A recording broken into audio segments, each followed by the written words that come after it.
of the biggest challenges, people don't really understand what the difference between authentic and authentic is as far as leadership goes. That is such a true thing. And I think authentic is an overused word in a lot of ways because people don't quite understand. Well, it's one of those things, when we use that analogy all the time, that someone wanting to be a surgeon, if you don't have the skills to be a surgeon, it makes it pretty difficult for you to actually go and do surgery. It's very difficult. I feel like I say that a lot. I'll say, you know, I'm a doctor, but I don't play one on TV. Like, you know what I mean? I play one, you know, like that whole thing. It's like you have to go beyond the play. You have to go to the do. Yes. And that's where being authentic is really about embracing who you are, but learning the skills that are necessary to be a great leader. Right. Yeah. How do you do that, though? Well, you have personal growth. Yes. You have to also know your values. Yeah. You also have to be open to always working. You know, personal growth is not just a one-time read a book, but it's always on the mind. You're always looking to better. Yeah.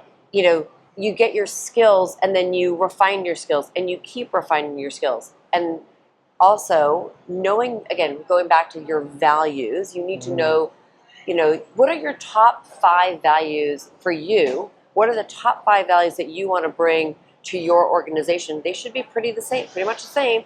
And then what are the top 5 values, those same values that you want to make sure are in your entire organization and the team that you're running, and then go back to also the mission. Yeah. What's your mission? And and a lot of that also comes into your own mission, but what's the mission of your leaders? Yeah. What's the mission of the people on your team? And it's got to all align. It does, yeah. And I love that you mentioned values, because one of the things about that is the values are your core, but then, because a lot of people forget that leadership, it's not something that you have. You don't go to a supermarket, you don't go to Walmart, you don't go to Woolworths. You don't buy that. You don't pick it off the shelf. Right. It's a process. It's something you do. Like we mentioned about surgery, being able to be a good surgeon is you have a set of skills that you've learned, but you bring your values to it. And I love that you have that core of your values are what drive you, and then from that you develop the leadership skills that fit with your core. Right. Yeah. But you're always, I like to say the MMA, you're always measure, monitoring, and adjusting. Yeah. You know that surgeon who becomes a surgeon, and they've gone to school, they've done the practice, but in order to stay an amazing surgeon, what do? They go to conferences. They learn.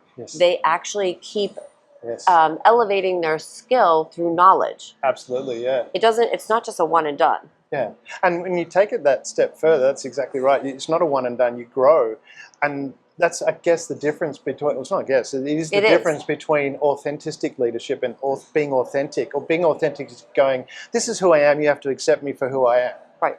And sometimes the skills you might have, it might not be great for leading people.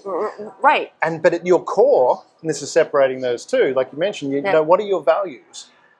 And when people identify their values, then they can go, okay, these are my values. Now I can align my behaviors to the values, the leadership behaviors. I can learn those in constant processes you're talking about. Right.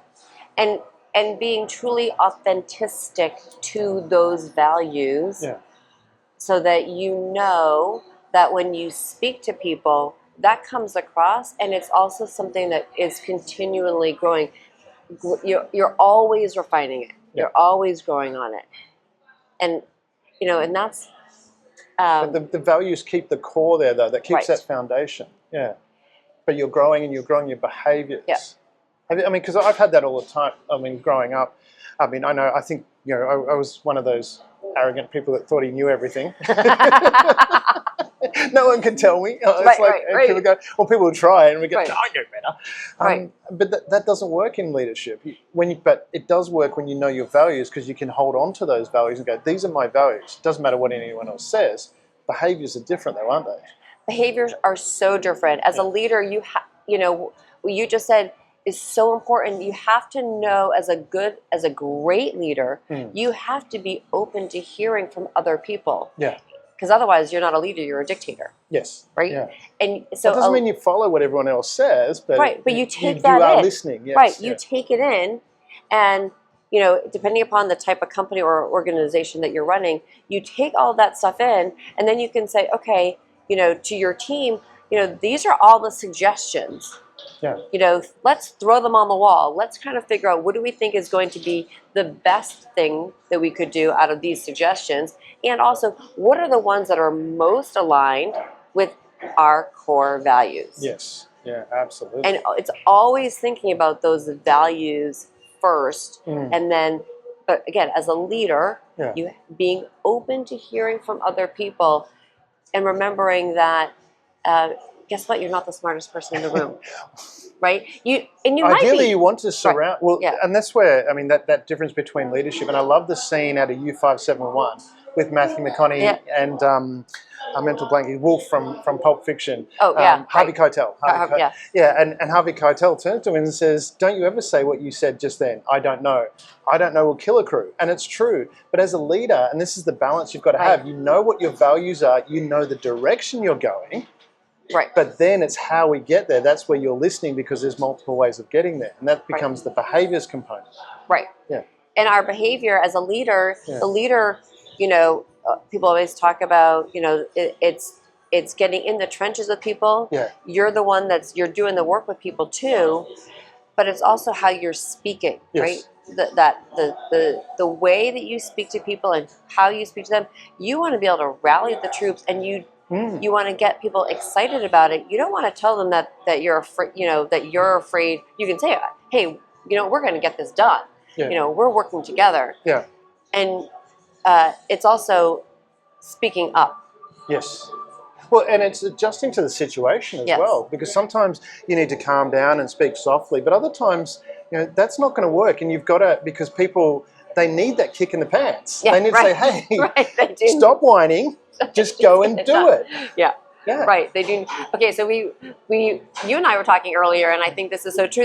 And going back to like speaking, how you speak, and I used to say this to everybody before you become a parent. By the way, get a dog. Yes. Right. When you become a leader, make sure you have a pet. And why?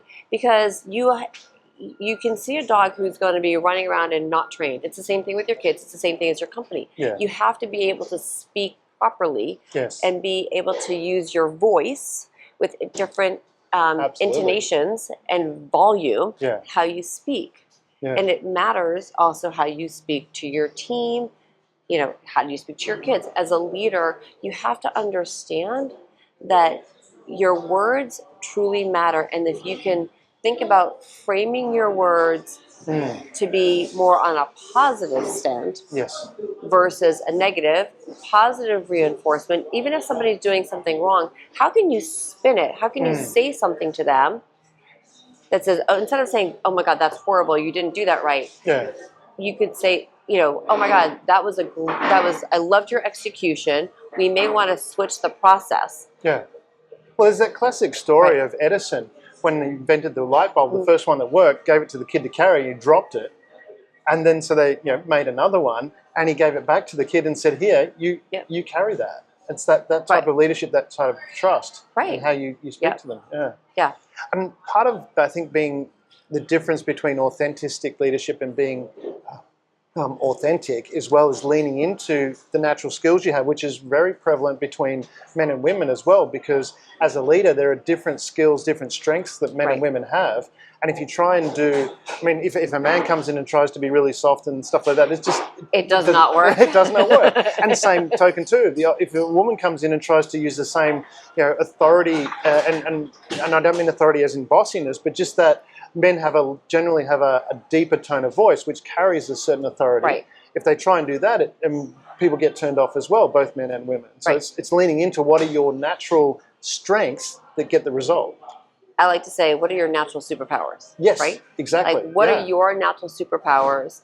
And again, knowing as a leader, you're not going to embody all of the amazing traits, but that's also where you have to be able to. What are your strengths? Like, what are your key strengths, and who can you surround yourself with that fill in the other strengths, so that you become a balanced, either company or team. Yeah.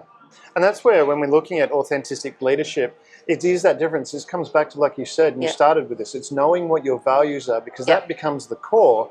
And from there, your behaviors become flexible to a situation. It becomes flexible to knowing the skills of leadership. Right.